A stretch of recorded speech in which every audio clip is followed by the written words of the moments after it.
조금 전에 오후 4시에 일반인 유가족 대책위 유족들께서 그 이른바 단원고 유족 대책위의 유경근 대변인을 고소하는 고소장을 지금 안산 단원경찰서에 제출을 한 것으로 그렇게 좀 알려지고 있는데요.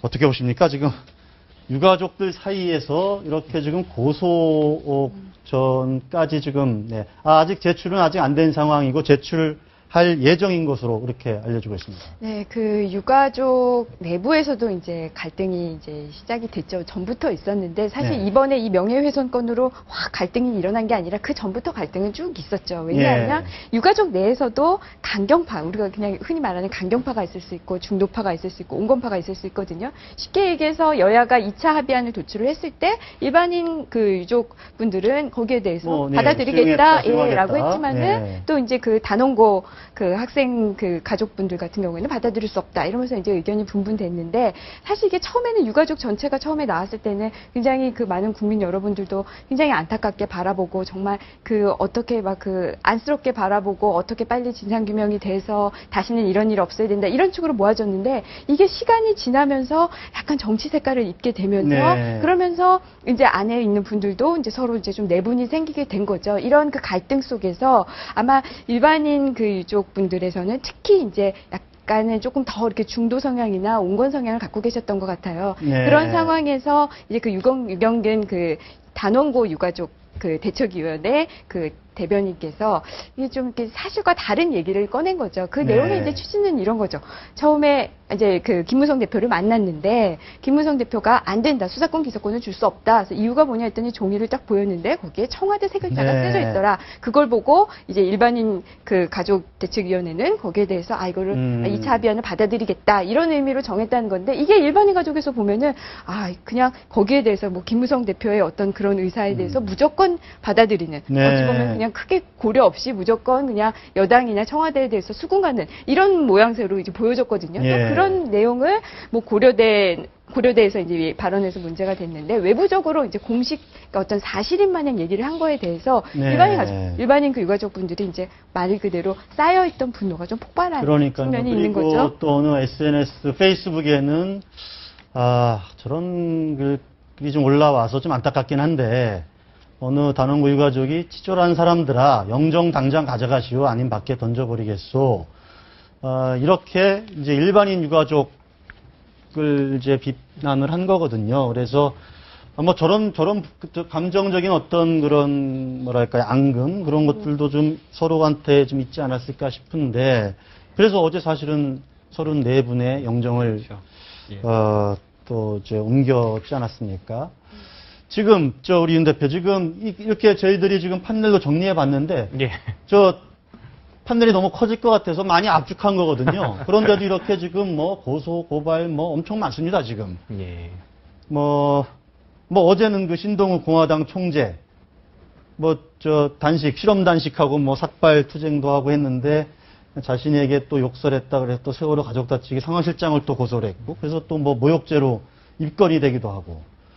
또 대리운전사는 뭐 김현 의원을 고소를 했고 또 여러 가지 새정치연합은 또 무슨 네티즌들을 고소하고 이렇게 고소전으로 이어지는 비화하는 이런 상황 지금 우리 임방을 변호사 잠깐 말씀하셨지만 어떻게 봐야 될지 사실 유가족분들이 세월호 사고로 일단 서로를 다 알게 되신 분들이잖아요. 네, 우리가 흔히 새누리당과 새정치민주연합조차도 통일된 당론을 만들지 못해서 매일매일 갈등하고 뭐 탈당을 하네 분당을 하네 얘기가 나오는데 유가족분들이 뭔가 통일된 뭔가 정제된 일관된 의견을 낼 거라고 기대하는 것 자체가 사실은 무리입니다. 따라서 뭐 그동안 많은 사고들이 사실 또 그래왔고요. 이런 유가족 대책이라는 분들이 대부분 좀 분열되고 서로 갈등하는 양상이 있어 왔습니다. 예전부터. 저는 사실 이런 고소전이나 이런 유가족 대책의 분열이나 이런 것들이 사실 아까 우리가 맨 처음으로 돌아갔던 그 특별법 문제로 다시 연결지을 수 있다고 생각을 하는데요. 그렇기 때문에 사실 국회가 해야 되는 겁니다.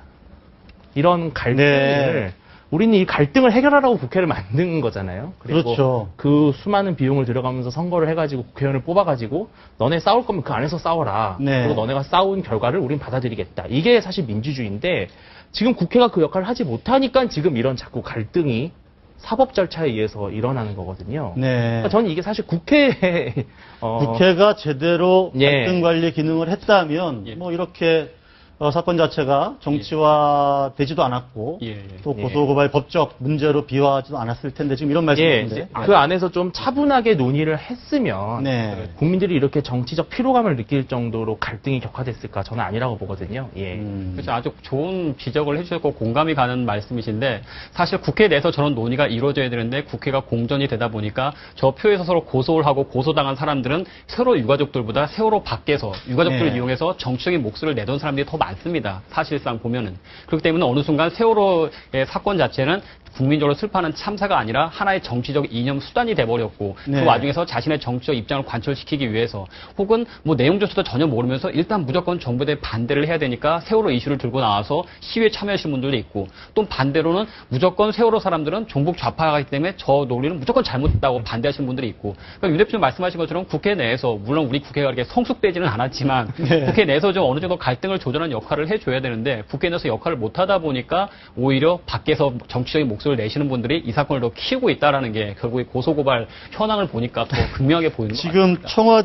청와대는 뭐 청와대가 나서지 않는다 뭐 이래서 비판도 일각에선 받고 있는데 또 청와대가 개입을 해서 또 이런 논란에 또 휩싸이기도 하고. 뭐 박 대통령이 참다 못하니까 2주 전에 한번 또 네. 세게 얘기를 하셨잖아요. 수사권 기소권 안 되고 이제 저 특검 추천위도 마지막 양보안이다. 네. 그 이제 대통령 입장에서는 계속 국회가 알아서 할 일이라고 놔뒀다가 너무 해결이 안 되니까 그래서 이제 본인의 입장을 밝혔는데 그게 더 꼬인 결과가 나올지 아니면 네. 좀 더 여당과 야당을 압박해서 풀리는 결과가 나올지 그래서 청와대는 지금 가급적 어쨌든 이번 지금 막 어쨌든 오랜만에 저 타결이 네. 임박했다는 분위기가 좀 형성이 되니 어떻게든 잘 됐으면 좋겠다는 생각은 좀 하는 것 같아요. 그러면 지난번에 대통령께서 밝힌 2차 협상안이 마지막이었다라고 한 거에서 한 발 물러설 수도 아니 존중할 수 있다 이런 입장인가? 어쨌든 뭐 국회가 알아서 국회가 법안으로 해온 거를 대통령이 뭐 거부하거나 그럴 수는 없는 상황이니까요. 그리고 네. 어쨌든 이완구 원내대표나 김재원 원내수석에 대한 신뢰가 어느 정도 있기 때문에 청와대에서도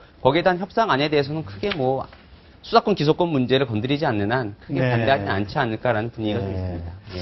알겠습니다. 오늘 지금 국회에서는 상황이 지금 진행 중인데 아마 양쪽에서 지금 새정치연합은 유가족 또 단원구 유가족 대책위를 만나고 있고 새누리당은 지도부 또 만나서 아마 협상안을 가지고 이야기를 하는 것 같은데 오늘 중으로 어찌됐든 잘 합의점을 찾아서 본회의가 잘 마무리되길 바라겠습니다. 오늘 말씀